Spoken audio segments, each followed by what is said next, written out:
राह इतनी आसान भी नहीं, प्रत्याशी बदलना भी नहीं आ रहा काम।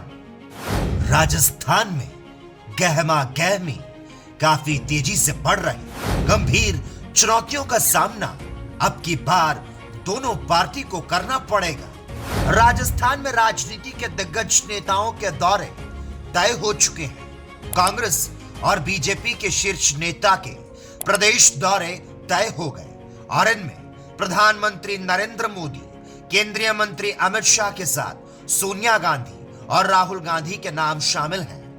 राजनीति के दिग्गजों के दौरों की शुरुआत अमित शाह के बाद 2 अप्रैल को प्रधानमंत्री नरेंद्र मोदी की कोटपुतली में रैली प्रस्तावित है।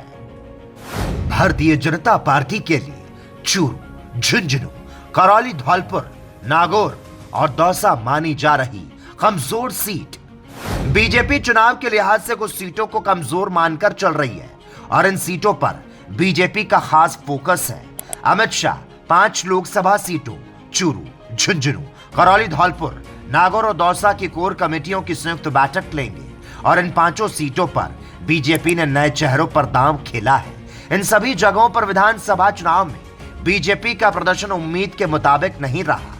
ऐसे में शाह इन लोकसभा की कोर कमेटी की बैठक लेकर यहां की स्थिति को समझकर आगे की रणनीति पर चर्चा करेंगे। चूरू में मौजूदा सांसद राहुल कसबा बीजेपी से टिकट कटने के बाद कांग्रेस के टिकट पर चुनावी मैदान में है। झुंझुनू में मौजूदा सांसद नरेंद्र खीचड़ का टिकट काटकर पार्टी ने 2 बार विधानसभा चुनाव हारे शुभकरण चौधरी पर दांव खेला है। करौली, धौलपुर और दौसा में भी पार्टी ने नए चेहरे उतारे हैं।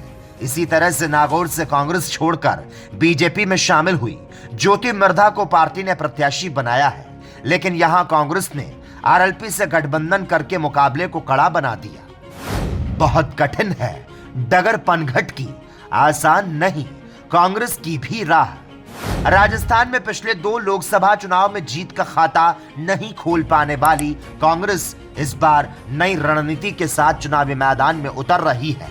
कांग्रेस हाईकमान ने तय किया है कि चाहे कुछ भी हो जाए, लेकिन राजस्थान में बीजेपी के हैट्रिक को रोकना जरूरी है, यानी तीसरी बार 25-0 के आंकड़े को रोकना है। लोकसभा चुनाव 2024 के लिए कांग्रेस पार्टी ने कमर कस ली है। कांग्रेस जयपुर में अपना चुनावी घोषणा पत्र जारी करने वाली है। 6 अप्रैल को कांग्रेस की बड़ी चुनावी सभा जयपुर में होगी। इस सभा में कांग्रेस के राष्ट्रीय अध्यक्ष मल्लिकार्जुन खड़गे, सोनिया गांधी, राहुल गांधी और प्रियंका गांधी शामिल होंगे। हार की हैट्रिक टालने के लिए कोई चेहरा रिपीट नहीं। पिछले 2 लोकसभा चुनाव में राजस्थान में अपना खाता नहीं खोल पाई कांग्रेस ने इस बार टिकट बंटवारे में काफी प्रयोग किए हैं। वैसे तो कांग्रेस के पास लोकसभा चुनाव में राजस्थान में खोने के लिए कुछ भी नहीं। पार्टी पिछले 2 चुनावों में एक भी सीट नहीं जीती, लेकिन यह तो तय है कि राजस्थान में भारतीय जनता पार्टी फिर से 25 सीटों पर जीत की हैट्रिक लगाने को आतुर है, तो वहीं कांग्रेस वापसी की पूरी उम्मीद में है। Special desk, the PK Times news.